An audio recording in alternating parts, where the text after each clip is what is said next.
you look really closely at the frame here, you can see one of the tiny little fellhounds at the bottom almost looks like it gets lost, like it gets out, he's going with the army, but kind of gets nervous, turns around, and almost looks like he wants to go back to wherever the portal takes him.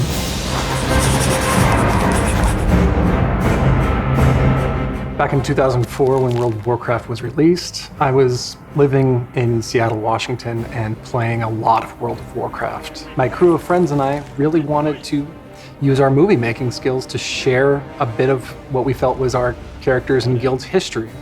We made that movie for the BlizzCon movie contest, and it led to me being hired in the video department to make gameplay trailers for WoW. One of my very first projects was the Black Temple. I remember how experimental the Black Temple trailer felt. We were trying to learn new ways we could use the World of Warcraft engine to make cinematic content, and those limited capabilities at that time would grow very quickly. With the Black Temple coming to Burning Crusade Classic very soon, what better time to take a look back at it and see how it feels to watch now? Let's take a look.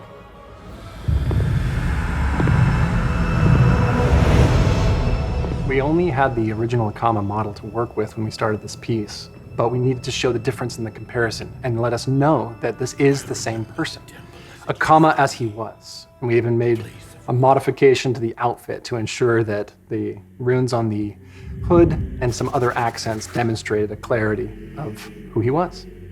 Which takes us right back into the past. We see here the Temple of Karabor, which there was no original uncorrupted Karabor in the game builds. So what we ended up doing is using some visual compositing tricks to change the lighting, turn off the environmental fog, and then to get layers. And it's surprising how much that place can look new. I prayed within its chambers and meditated among its gardens. Early in our ideas for this trailer, we wanted this character, this Draenei child, to kind of be an emotional through line for Akama.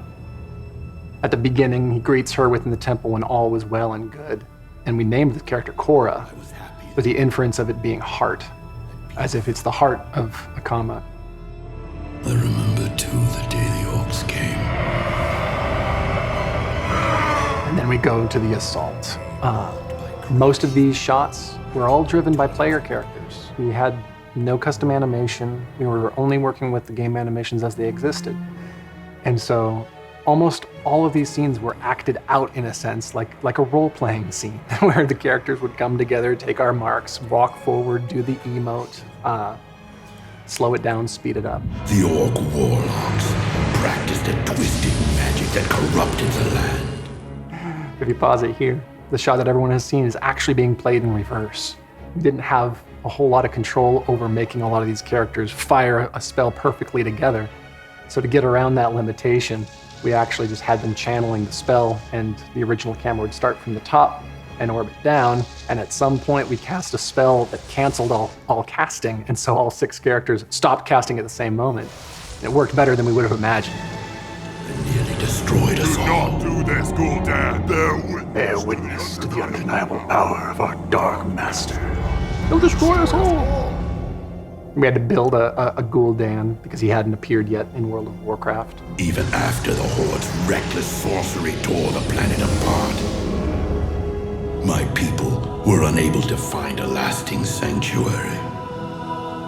Oh, this shot always bugged me a little bit. If I point it out, you'll never unsee it, but the feet are just hovering like a couple inches above the boards of the bridge, which isn't noticeable when you're playing the game, but when we put a camera right down there on the surface of the bridge, lo and behold, the hooves are just slightly hovering. She comes in with flowers, smiles, and when he doesn't respond, she just sinks. So in a way, as the shot fades away, it's not just fading to the next shot, she's actually fading out of his life. Then came Illidan.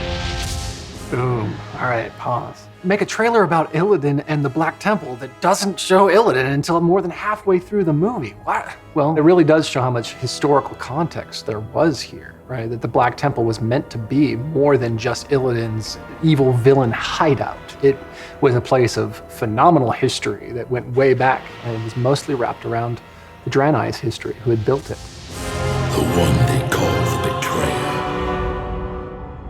I remember when we were putting this shot together, just how tricky it was, because there were a lot of different layers and characters and effects going on with his wings and the transparency and the shadow, but we didn't have a lot of advanced tools. And I actually taped cellophane onto my monitor, and I would draw kind of an outline around where Illidan was when he started and where he ended, so I could frame up the shot again and shoot it again with Kael'thas, again with Lady Vaj, and then the environment, and then the character, and then hope it all comes together, and it did. And it did. Akama kind of falls in with the wrong crowd for a bit here. To get all those demons flowing out, I think one member of my team actually shot those demons one at a time. But you can also notice one of the tiny little fellhounds at the bottom almost looks like he gets lost, like he gets out and he's going with the army, but kind of gets nervous, turns around, and almost looks like he wants to go back to wherever the portal takes him. We helped him seal the portals of Outland. This is the time in the film that we recreated an exact scene from Warcraft 3. You were there playing with Illidan and Kael'thas, and they had to close these portals, and you would go around and you'd close the portals so the demons didn't come through. I think part of me knew, even then, that the Black Temple had only traded one evil master for another. I prefer to remember the temple as it used to be. And here demonstrating again the passage of time, that being the resonating themes of how things change and how things fall apart. I think the final button on that is this last shot where instead of just walking through the hallway, it dissolves and advances, as if this is not just him walking through this hallway once. It's the 900th time he's walked this hallway throughout the many, many, many years that he's been here. And just seething and stewing and waiting for his opportunity to make his move. And that's ultimately what it comes to, is that wonderful twist right at the end. I have been waiting, and when the time is right, the betrayer will become the betrayed.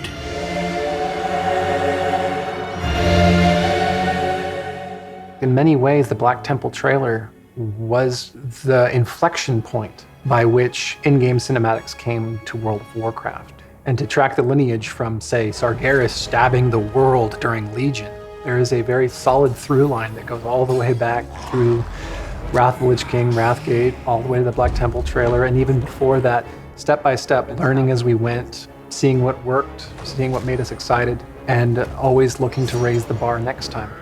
One of the most mind-melting experiences I had was at BlizzCon 2007, where they had Video Games Live perform. And during that live orchestral performance, they played the Black Temple trailer. And I could have never imagined, when I was making short films off in the woods of Washington State, that one day I'd sit in an audience and watch an orchestra playing live to anything I'd worked on. I remember the temple as it used to be, a place of worship. What a trip. Thank you for tuning in and reliving this moment in the past with me today. Be on the lookout for Burning Crusade Classic, The Black Temple, releasing soon. And best of luck grinding out those Warglaives of Azeroth.